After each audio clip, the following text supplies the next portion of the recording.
കണ്ണൂരിൽ കഴുത്തിൽ മുറിവേൽപ്പിച്ചതിനു ശേഷം വനത്തിലേക്ക് ഓടിക്കയറിയ ആളെ മരിച്ച നിലയിൽ കണ്ടെത്തി.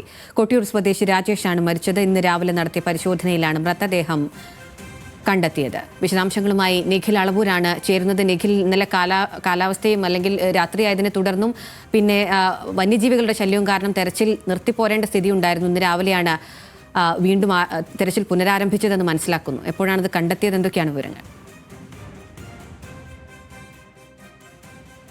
ഇയാളുടെ മൃതദേഹം കണ്ടെത്തിയിരിക്കുന്നത് ഇന്ന് രാവിലെ 8 മണി മുതൽ തന്നെ തിരച്ചിൽ ആരംഭിച്ചിരുന്നു.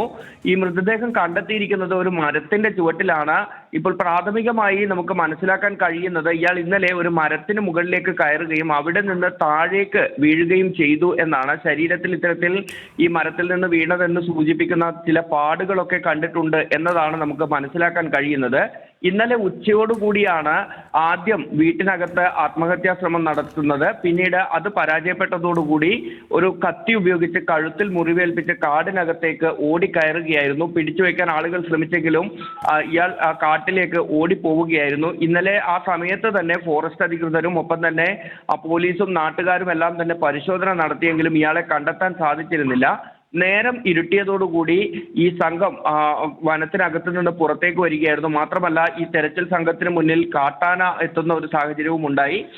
ആ പ്രതികൂല സാഹചര്യങ്ങൾ കണക്കിലെടുത്ത് ഇന്നലെ നിർത്തിയ തെരച്ചിൽ ഇന്ന് രാവിലെ 8 മണിയോടുകൂടി ആരംഭിച്ചു.